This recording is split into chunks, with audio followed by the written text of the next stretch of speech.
If you've been following the news on the channel, you're probably already aware. Recently, a leak of the Nintendo Switch 2 surfaced. Renders, photos of the casing, specs, and other details were revealed. This clearly hints at the imminent announcement of the console, just like with the PS5 Pro, which was leaked a few days before its presentation. And what does that mean? Exactly. It's the perfect time to dust off the old, original Nintendo Switch and talk about how it's doing now. Despite being 6 years old and with competitors like the Steam Deck and similar portable PCs emerging, the Switch is still one of my favorite consoles. Here's why, and I'll explain that now. So, without further ado, get comfortable, grab a snack, and let's get started. Currently, the Nintendo Switch is one of the best-selling consoles in the world, not just among portables, with 139 million units sold. Many believe this success was due to the lack of competition at launch. But was it really that simple? To begin, let's remember how it all started. It's 2017, and if you wanted portable gaming, the options weren't vast. There was the 3DS, which was already 6 years old, and the PS Vita, a bit younger and more powerful, but which had dramatically failed, no longer receiving new games except for rare indie titles. The Vita's failure was blamed on mobile gaming, which was rapidly growing, and smartphones were always within reach. Now, mobile gaming is considered the most active and profitable market. So, Nintendo did have competitors in the portable segment, but that didn't stop them from stepping into the market with the words, "Hold my beer," and introducing not just another gaming console, but a revolutionary device that revived the portable market, and without which even the Steam Deck and today's portable gaming renaissance wouldn't exist. And it's all thanks to three things: the concept, form factor, and games. These three factors allow the console, even now in the era of advanced mobile gaming with smartphones delivering beautiful graphics and portable PCs entering the market, to remain a leader, selling new units. First, it's not just a portable console, but a hybrid. This allows you to connect it to a monitor or TV via a dock, playing games in a stationary mode. Then, if needed, you can take the console out of the dock and continue playing in handheld mode. At that time, this was truly a unique concept. For many who aren't chasing graphics, and let me tell you, there are plenty of them, it allowed them to avoid buying two separate devices, opting for one with two functions. Or rather, even three, since the Joy-Cons can be detached, and each can be used as a mini controller to play co-op games with friends. And I wouldn't be lying if I said that, even now, this feature hasn't lost its relevance, especially with the release of new co-op games. Secondly, even though back then it was considered big because it was compared to the Vita or 3DS, now we realize that the console is actually small compared to the Steam Deck.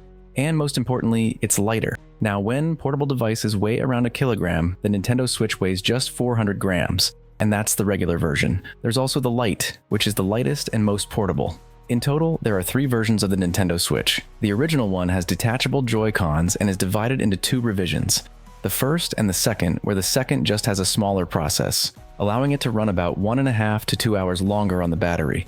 But that's not too important since the first version is almost impossible to find now. The second model is the Switch Lite, which has a solid body with non-detachable Joy-Cons. It's smaller, with a 5.5-inch screen. Although it has the same specs as the original, it runs games the same way. It just costs less due to the smaller size and fewer features, making it perfect for portable gaming. Though, for many, the screen may be too small. Plus, keep in mind it can't output an image via Type-C. Lastly, there's the third model, the Switch OLED. Currently the most expensive version, and in my opinion, unnecessary. Sure, the screen is larger, much brighter, and more contrasty, so you can even play under direct sunlight. But again, nothing has changed technically.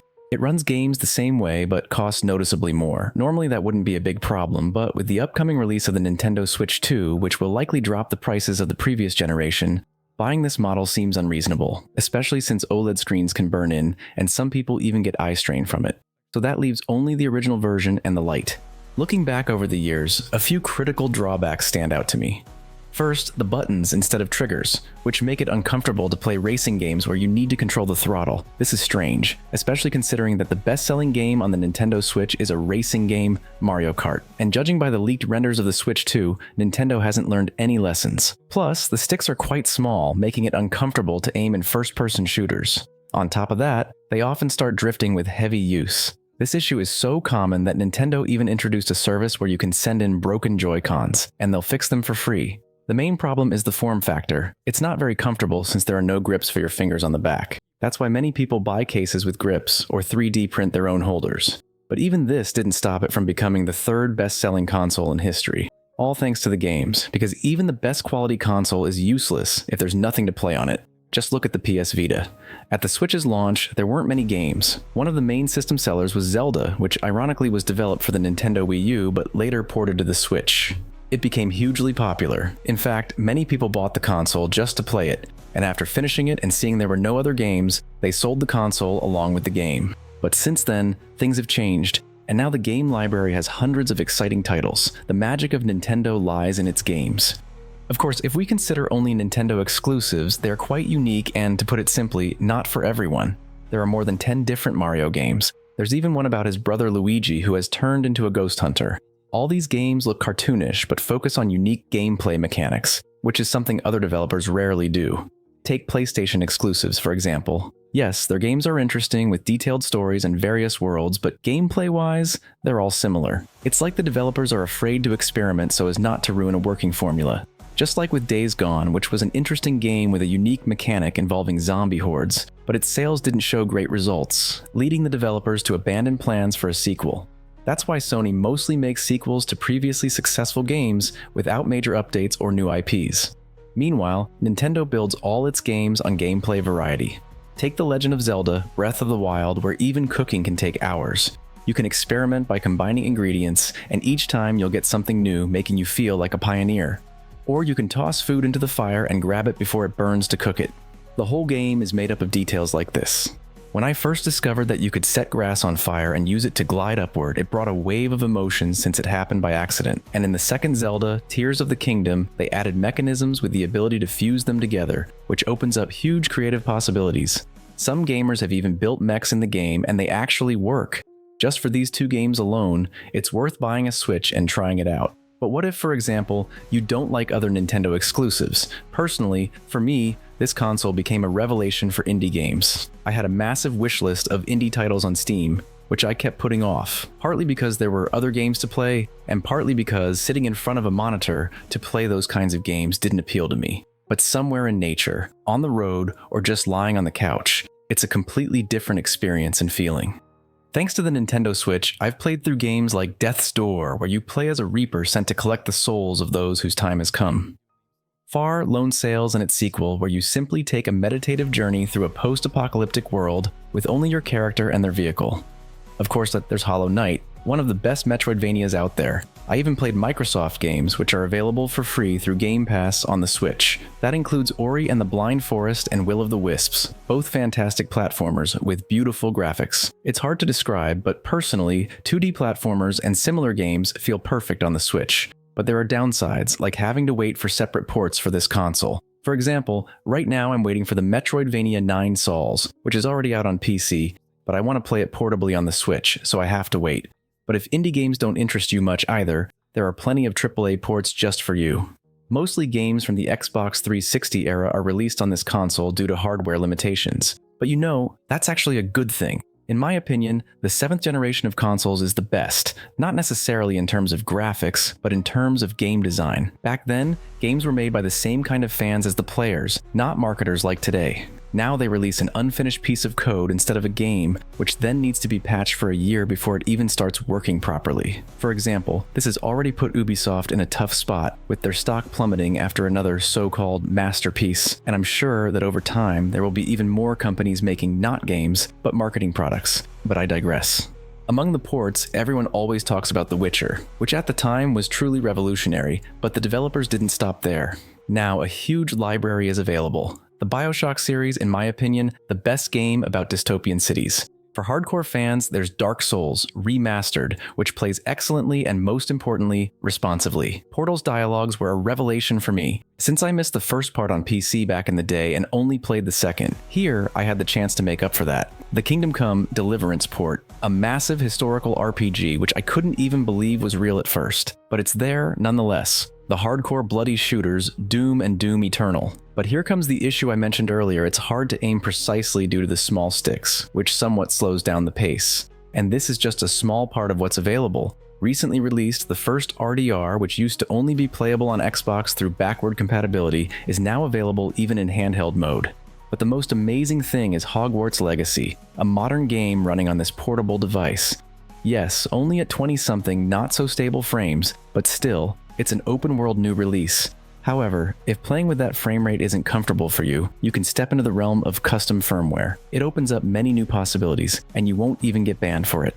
Of course, many people use custom firmware to get things for free. That's a personal choice, but its capabilities go far beyond that. First, as I already mentioned, it allows you to improve graphics quality and frame rates by overclocking the processors and installing fan-made textures or simple graphical enhancements.